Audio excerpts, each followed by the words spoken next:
Okay, good afternoon. So today we will be talking about section 2.5, intervals. So 2.5, intervals.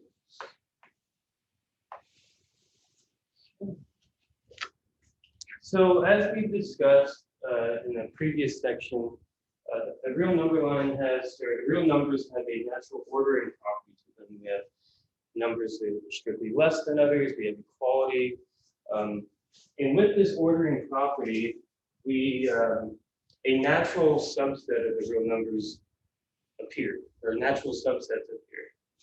And these subsets are called intervals. So I'll just write that out. So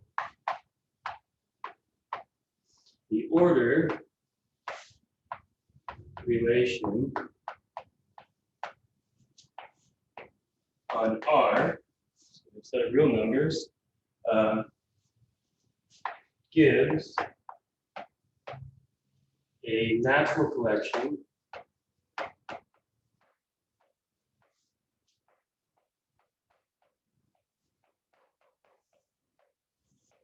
of subsets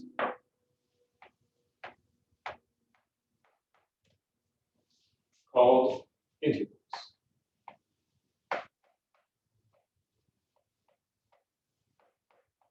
Okay. And most of you have seen these subsets before in previous courses. So we have the open intervals.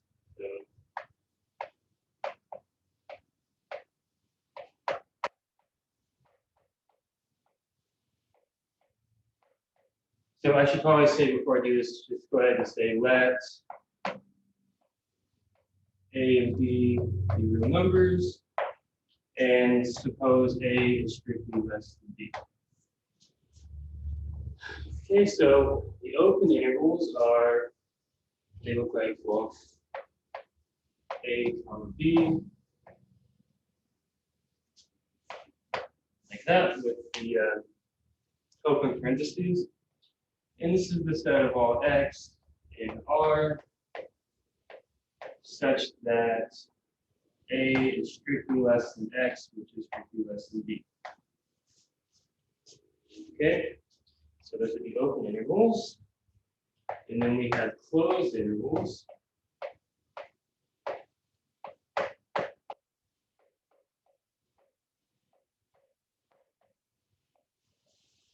And these are the sets where we use brackets, right? So bracket A, B, bracket. And this is the set of all X. So all real numbers X, such that A is less than or equal to X, which is less than or equal to B. Okay. So here we have open and closed intervals, and then we also have the half open intervals. So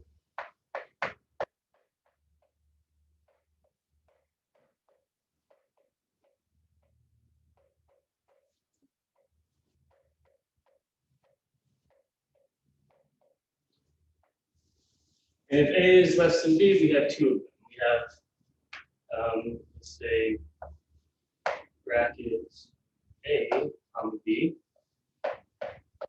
That's a set of all real numbers X, such that, so A is less than or equal to X,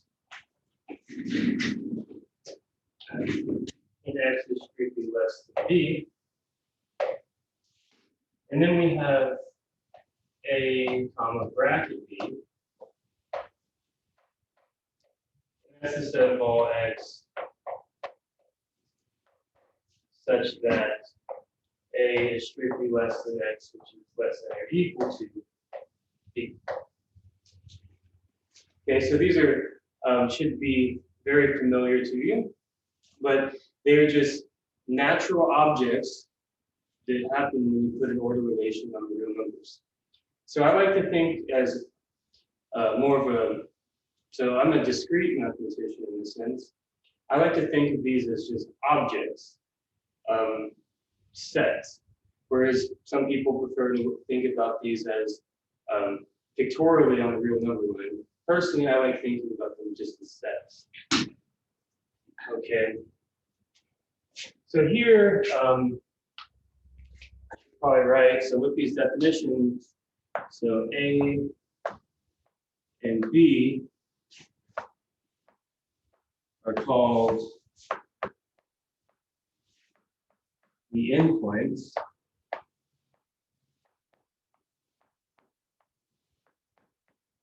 of these intervals. And the length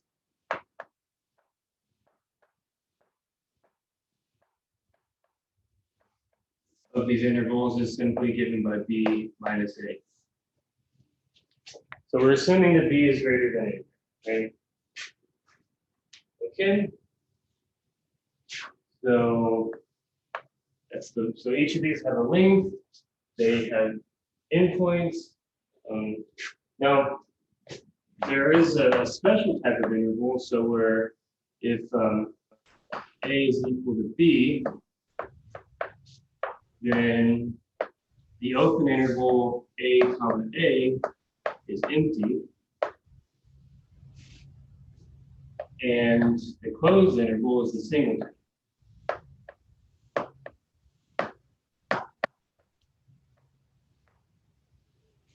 So those are special types of intervals in R.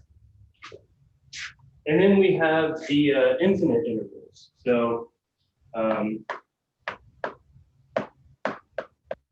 and there are 5 different types of infinite intervals. So there's infinite open.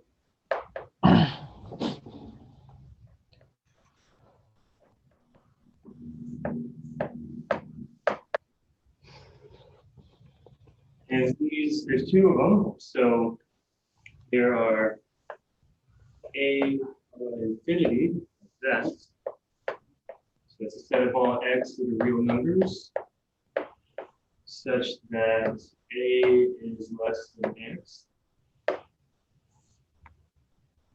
And then we have negative infinity to B.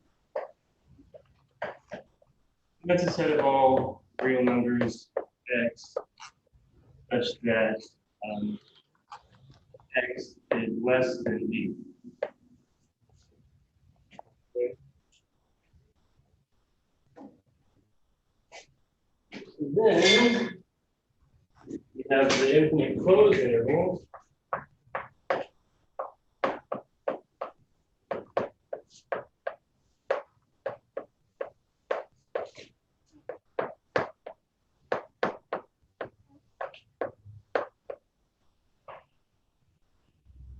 And there's 2 of those. So we have A comma infinity, and then we have open negative infinity to be closed. And I'll go ahead and write that out just so you can have it in your notes. Again, this is a set of all real numbers x, such that x is greater than or equal to A. And this is the set of all real numbers x, such that x is less than or equal to B. So then there's one more infinite interval, and that's R. You think of R, so instead of real numbers as negative infinity to infinity. Okay? So it's important to note that this symbol for infinity and negative infinity, that's not a number contained in the interval, but it's more or less a convenient way to express notation that this goes on forever. So it's important to remember that again, infinity is not a number here.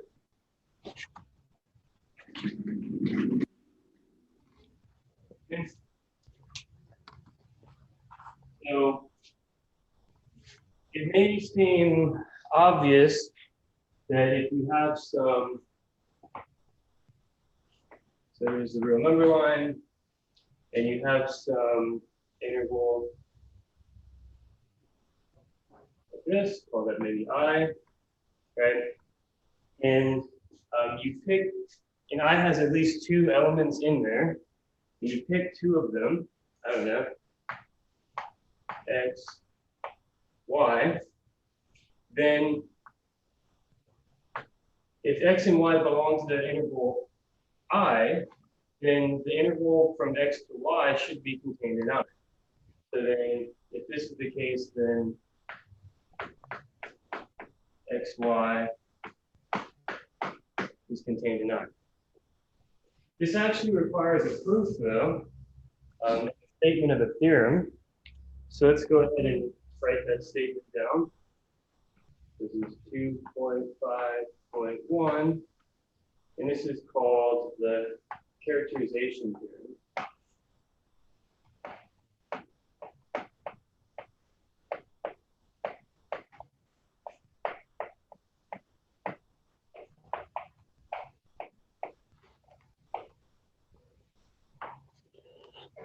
And this is a way to determine if a given set in R is indeed an interval. So, and the statement is as follows. So, if, say, S is some subset of the real numbers, with at least two elements. Okay. That satisfies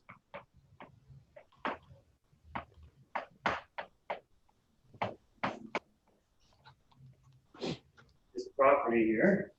I'll call it 1 maybe. So X and Y are in S, and X is less than Y, then closed interval X comma Y is a subset of S. If you have some set S and R, at least two elements that satisfies this property 1 here, and X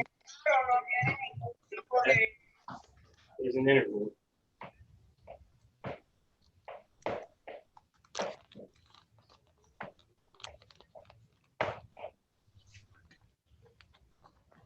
Okay, so given these properties, you can immediately determine if a set will be an interval in R. And for the proof, I'm going to assign this as a homework problem, which I'll discuss at the end of class today about what we're going to do about the homework and the first exam. Okay, so these are the basic properties, the basic definitions of these sets. This is the basic property that they all must observe. So now let's move on to collections of intervals and how they interact with each other.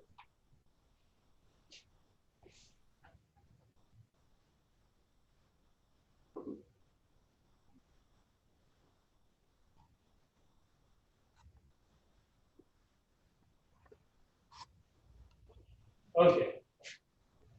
So now we're going to talk about what are called nested intervals.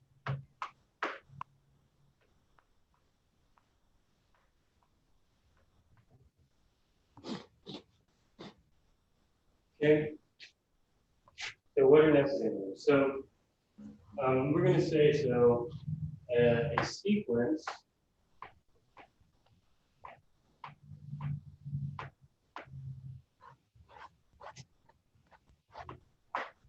I sub n, where n is some natural number, intervals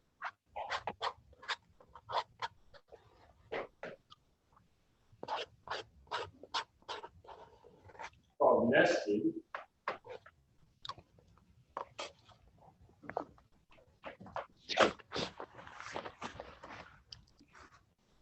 if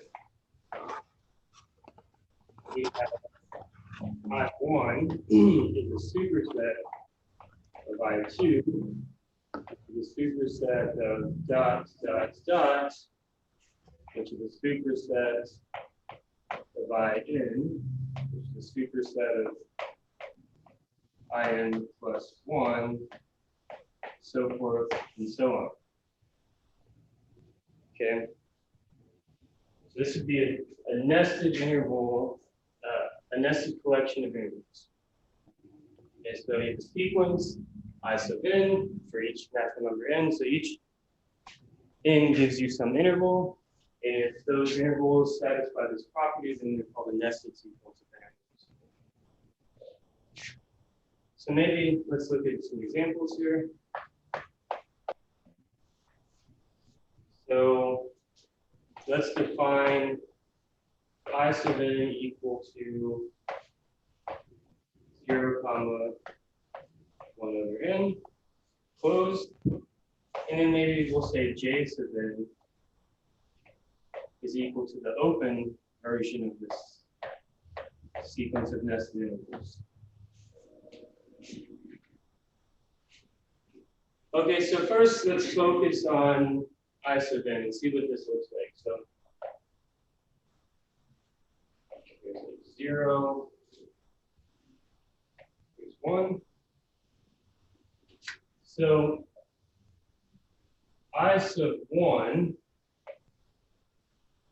would be that closed interval. So I sub 1 is equal to the closed interval 0 to 1. Okay. What about I sub 2? Well, that's the closed interval from 0 to a half. So now, and then maybe here's like a half. And we see that I sub 2 is a subset of I sub 1, right? So then maybe I sub 3, so maybe let's say a third there, would be here. So forth and so on.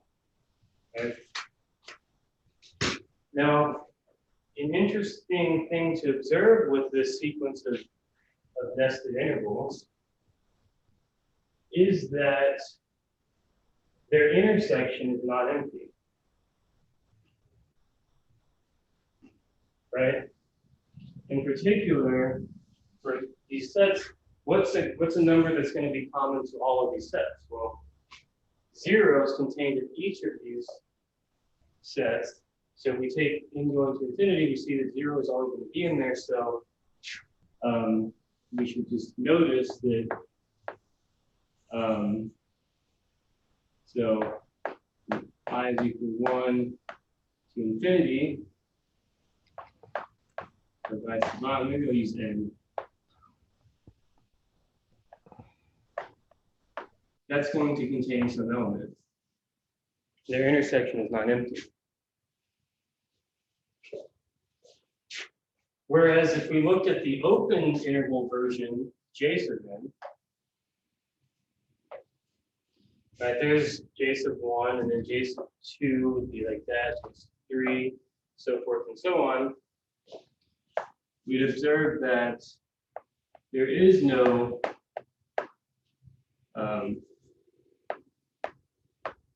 common element to all of those sets.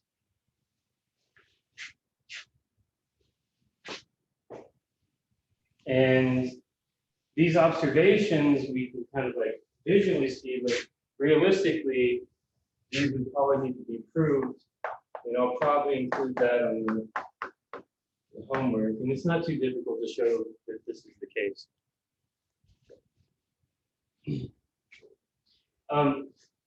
So when will it be the case that a sequence of nested intervals will have a non-empty intersection? Right? under what conditions will that happen? We see that it happens here, but not there. What are the properties of the sequence that need to hold in order for there to be a non-empty intersection? And this actually has a name. It's called the nested intervals property. And we're going to prove that next.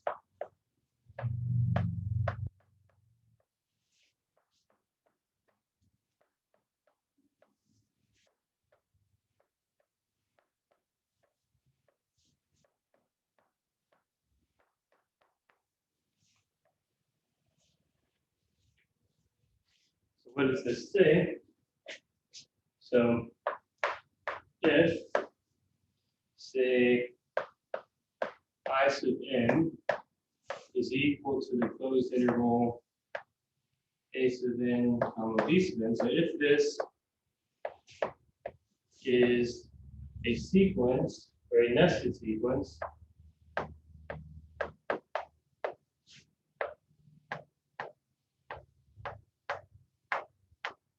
of closed and bounded intervals,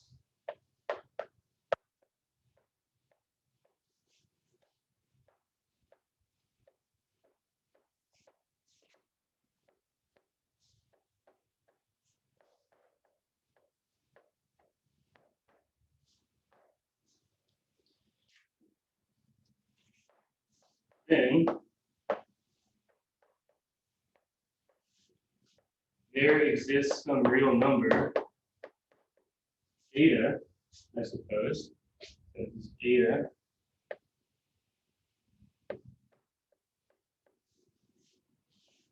such that eta is contained in I sub n for each n.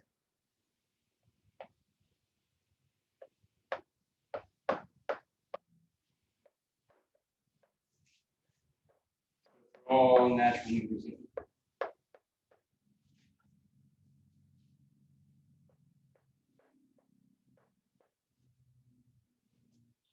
So this is the natural, now this is the nested interval property. Now, notice that the sequence here, I sub n of nested intervals, each of these is closed and bounded, so this theorem guarantees that there's going to be at least one number that's contained in all of them. Well, that's what we observe there. When we look at the intersection and see that, oh, 0 is contained in all of them. So as a quick side note, it's important to note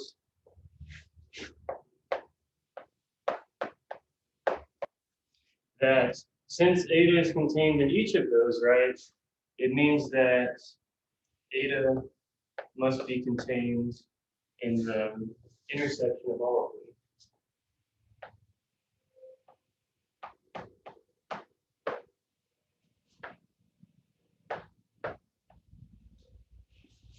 So that's another way of saying what we observed there.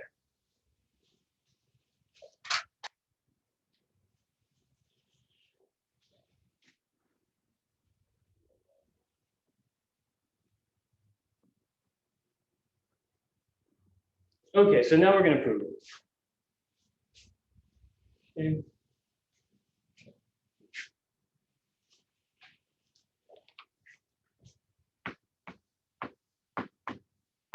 Proof. So, okay, so we have a nested sequence. So what does it mean to be nested? It means that this must hold, right? If we have a collection, a sequence of nested intervals, this must hold, which means that if I sub 1 is somehow like the biggest of all of them, and all the other sets are contained inside I sub 1, the first one. So we can just note that at the very beginning and say that since the intervals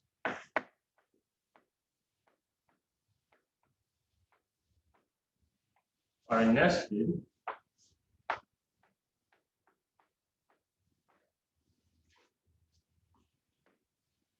we have I sub, say, n is a subset of I sub 1 for all natural numbers in. And that's again that's just the property being nested. That's the largest of the sets. But that's the first superset. So so this implies, so which implies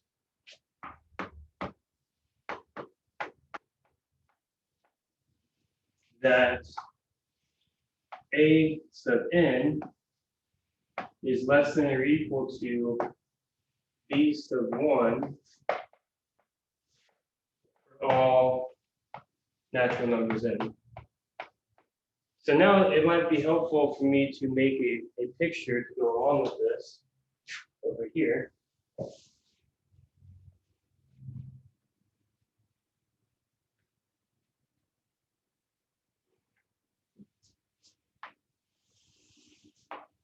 So here's like A sub 1, and here's B sub 1, right? So this is, so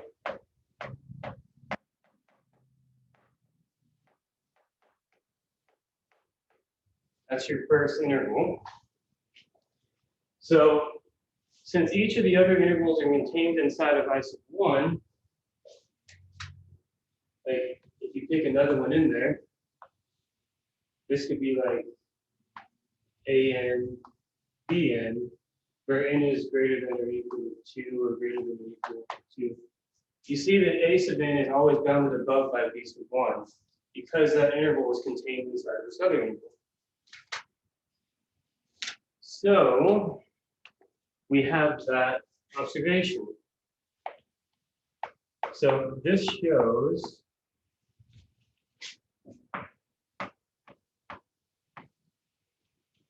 the set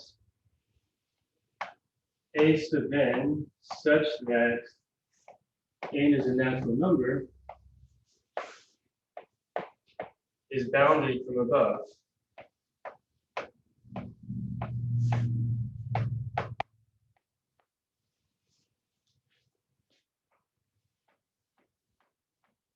Right?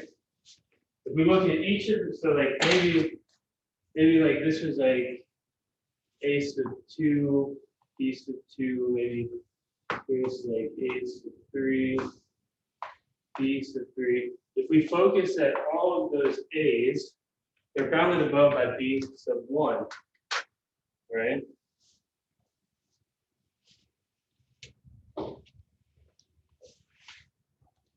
Right? So it's bounded above, and by the completeness property of the real numbers, we know that any set of real numbers that's bounded above has a supremum, right? So we're going to say let eta equal the supremum of that set. And if I had room, I would write it down, but I would say what you should write would be by the completeness property of the real numbers, that set has a least upper bound or a supremum, and we let eta equal the supremum of that set.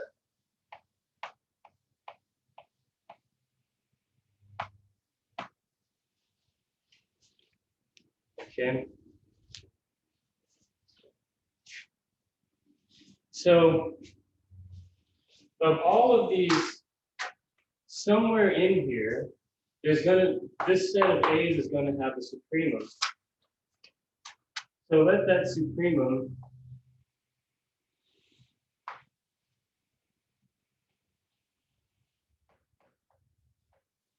be the sup of all those A's.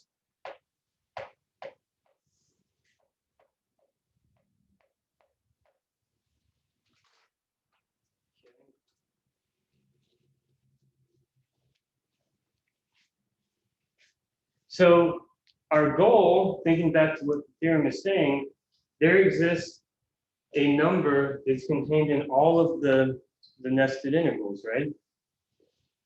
So you can imagine, like, we know that that's going to be greater than or equal to all of those A's, if we can show that eta is also less than or equal to all of B's, then we know that that number eta is going to be in every interval.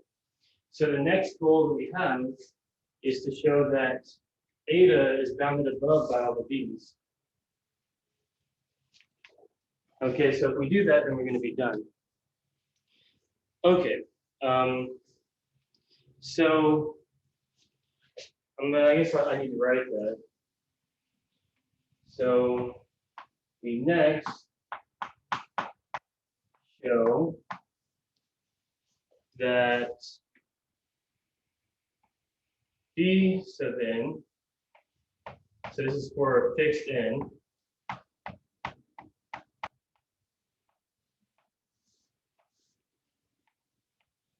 is an upper bound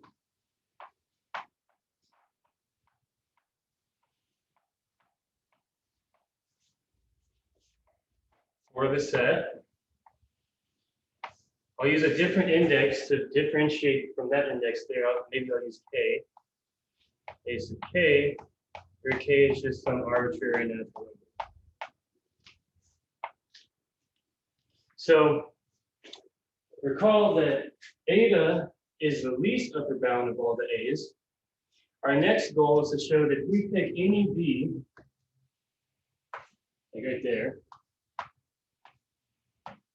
any B, that's an upper bound for that set.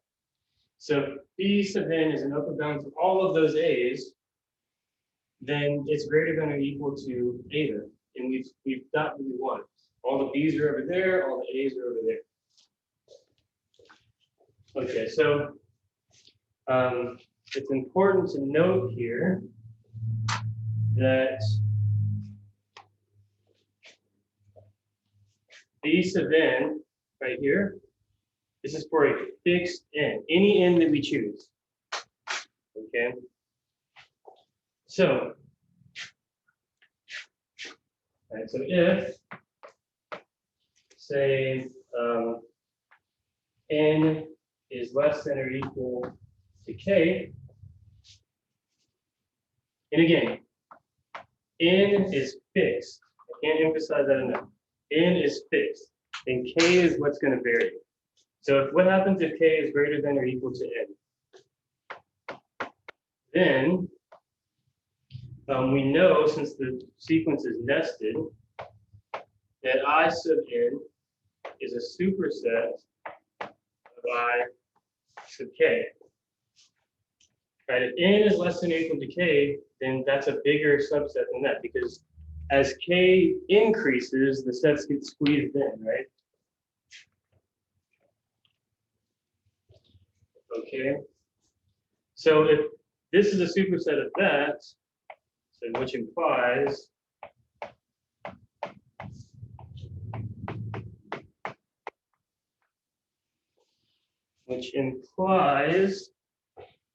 that A sub k is less than or equal to A sub n, which is less than or equal to B sub n, right? Again, we're assuming k is greater than n, right? So, for example, 3 is greater than 2, so we know that A sub 3 is greater than or equal to A sub 2, but A sub 3 is also less than or equal to B sub 3. So in particular, it shows that A sub k is bounded above by B of n. Now, what's the other possibility? If k can vary and n is fixed, the other possibility is that for k is strictly less than n. Okay. So k can either be greater than or equal to n, or k can be strictly less than n. So if that's the case, then we have the opposite here. I sub k is a superset of I sub n. Okay. So what does that imply? So, which implies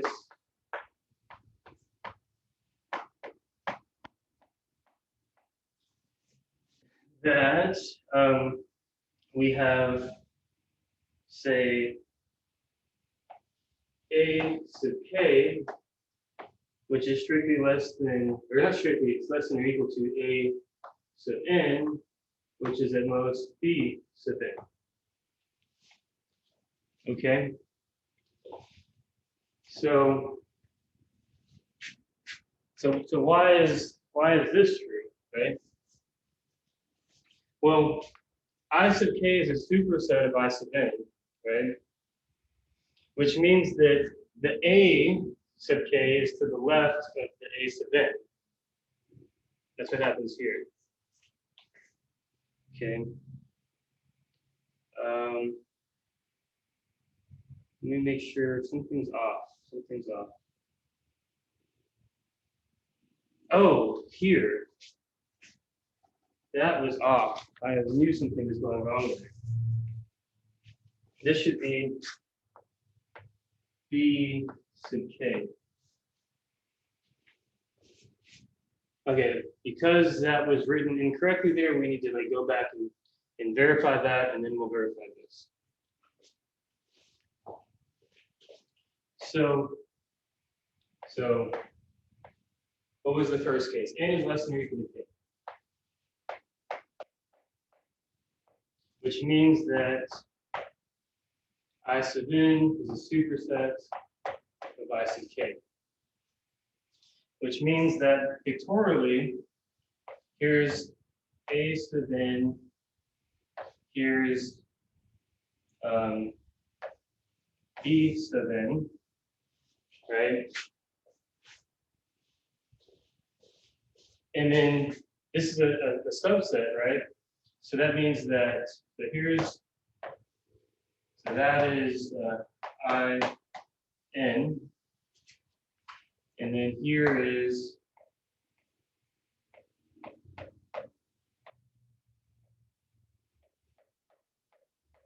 that is ik. So then we see that what? A sub k is less than or equal to B sub k, and B sub k is less than or equal to B sub n. And that's because if that's going to be completely contained in there, the B needs to be to the left of B sub n. All right, so that should be good there. Now, what about if k is greater than n? So then, in that case, if k is less than n, right? Then we have A sub k, B sub k, A sub n, B sub n, right? So then we see that that is less than or equal to that, which is less than or equal to that. That's less than or equal to that, which is less than or equal to that. All right, good. So the pictures kind of help us see why those inequalities follow. But in either case, we see that B sub n is greater than or equal to A sub k. So in both cases,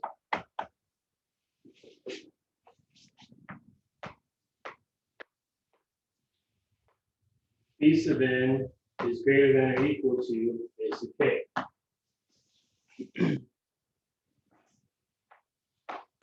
Hence, we can say that, so B sub n is an upper bound on that set here.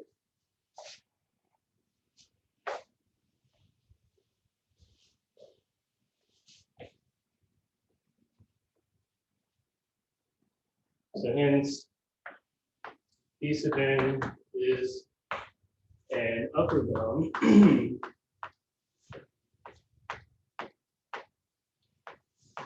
on the set of all A sub k such that k is some natural number.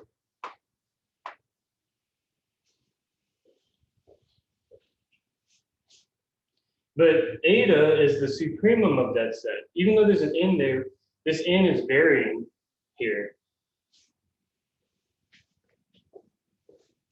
So this is B sub n is never bound in this set for all n. Thus,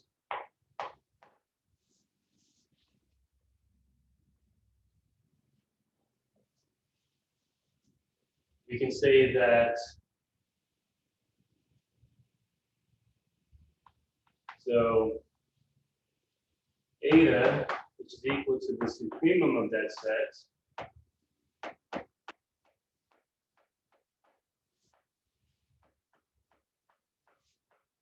is less than or equal to b sub n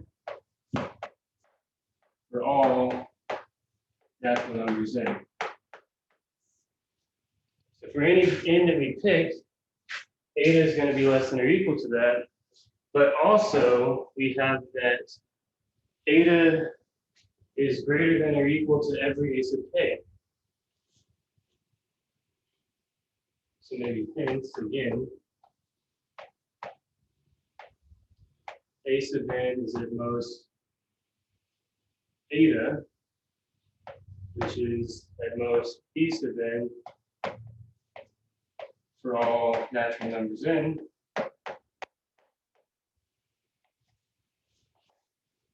Which implies, since these are intervals,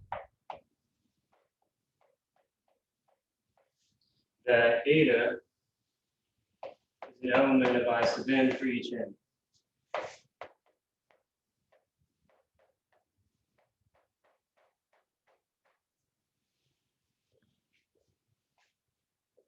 Okay. So we've shown the theory.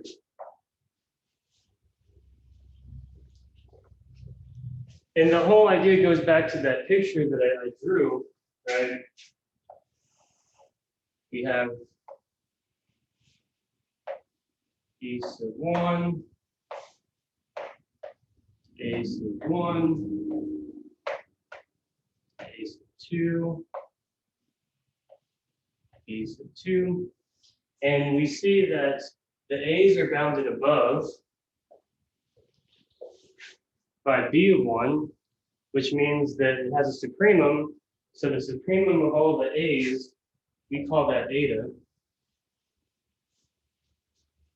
And that's the least upper bound of all the A's. But then we argue with these two cases that if we fix any B, it's also an upper bound for all the A's.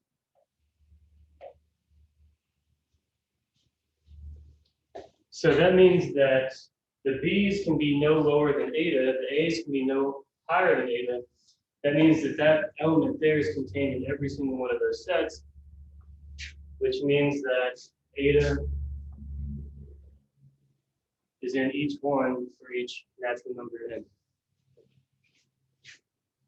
Okay.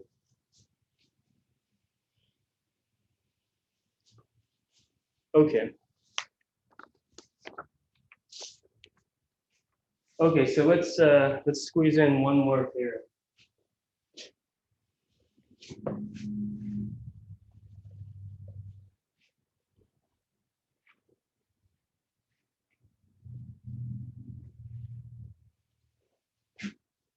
So this is theorem 2.5.4.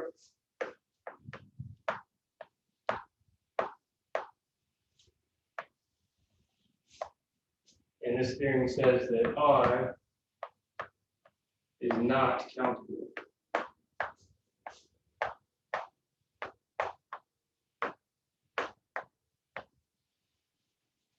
And this is a proof of R being not countable that you probably haven't seen before. I know that there's a diagonalization argument that you might have seen in Intro to Proofs course, but this is just using properties that we've built up this semester.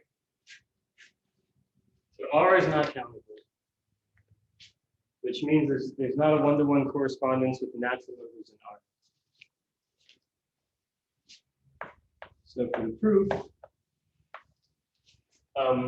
it's going to suffice to show that the closed interval 0, 1 is not countable. So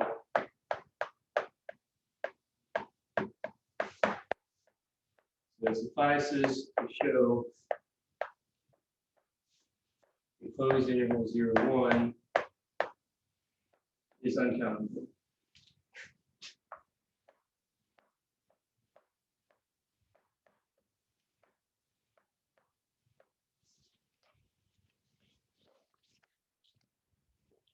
Okay, so the reason why we can prove this theorem by showing that 0, 1 is uncountable is because, as we mentioned in a previous lecture, if a subset of a set is uncountable, then the superset is also uncountable.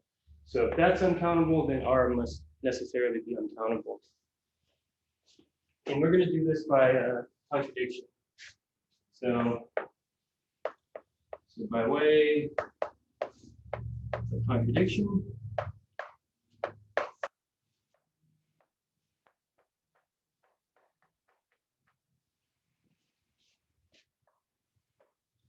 suppose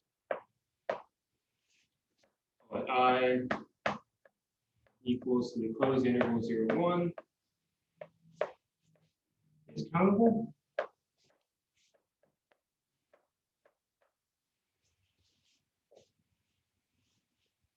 Okay, which implies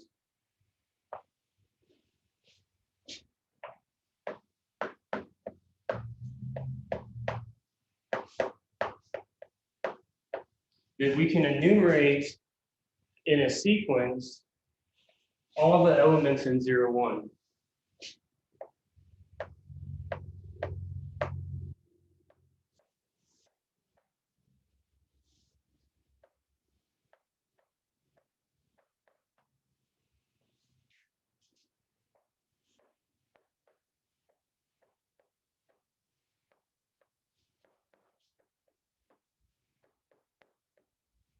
We can write that as a set.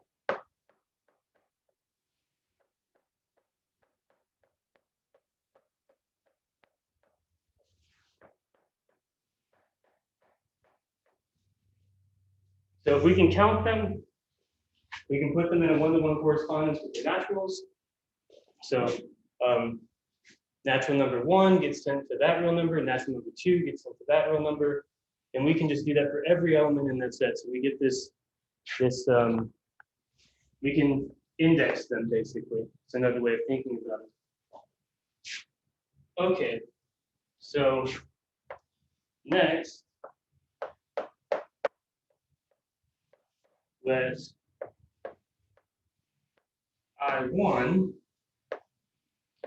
be a closed and bounded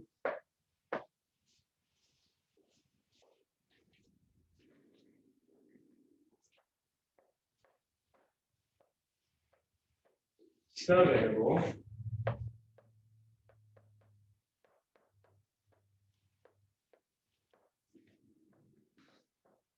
I, so that x1 is not contained in either. Okay.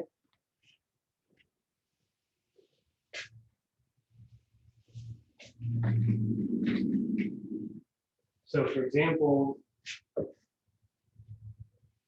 like here's 0, here's 1, and say like, sorry, say that's like x1, and here that could be like your I1.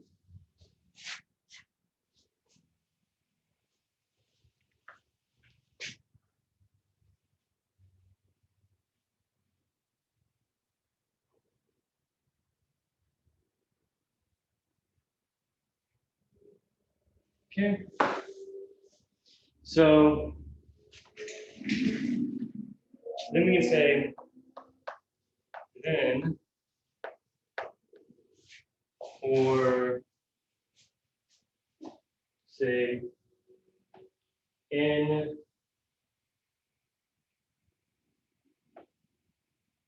greater than or equal to 1 and n natural, let I sub n be a closed and bounded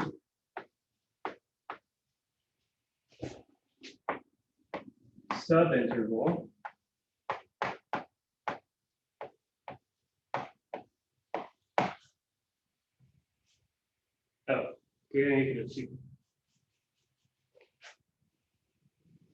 be a closed and bounded subinterval of I sub n minus 1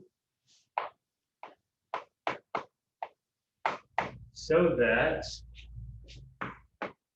x of n is not contained in I sub n.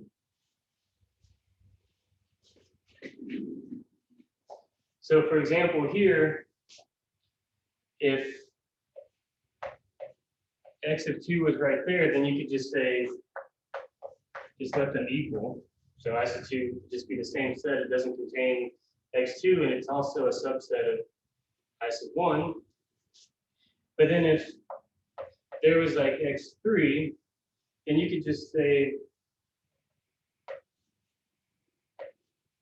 that the I sub 3, it doesn't contain x3, and it's a subset of that, which is a subset of that. And then if x4 was over here, you just let it be the same, maybe. And then if x5 was right there, then you would pick something in there. And you just keep on doing this for every natural number n.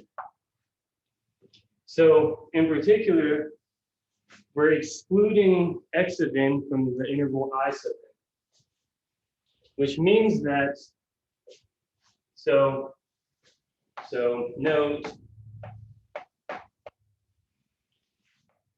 x of n is not an element of I sub n for all natural numbers n, and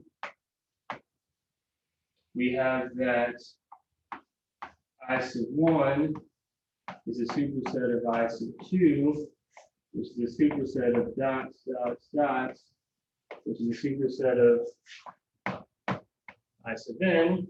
That's a superset of I sub n plus 1 up to infinity. So what we've done is we've constructed, so where's the first one here? So here's I sub 1, which equals I sub 2. And then here is I sub 3. Here's I sub. We constructed a nested sequence of closed and bounded intervals. Okay. So then, by the nested intervals property,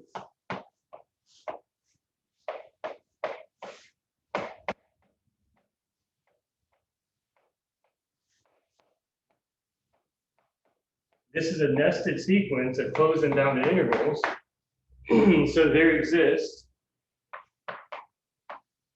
some number eta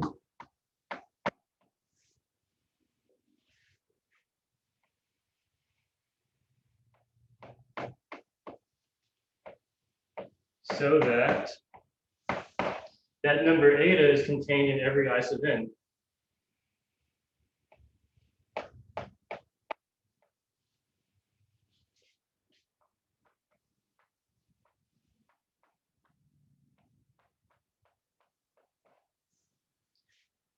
Okay. So in particular, that number, so this implies that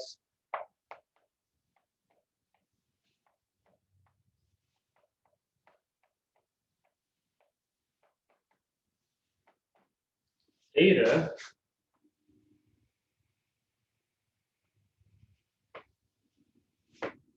does not equal x of n for all natural numbers n. So why is that the case? Notice that eta is in each of the I sub n's, right? and x of n is never in the same interval n, right? So since eta is in all of them, right, that means that eta cannot be x of n.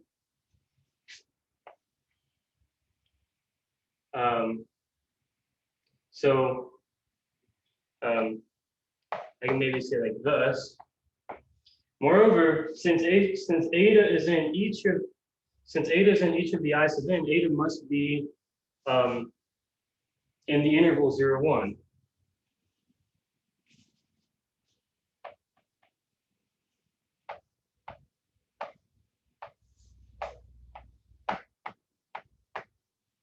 But it's not equal to x of n for all of those n's. So eta is in there, and eta is not in that set.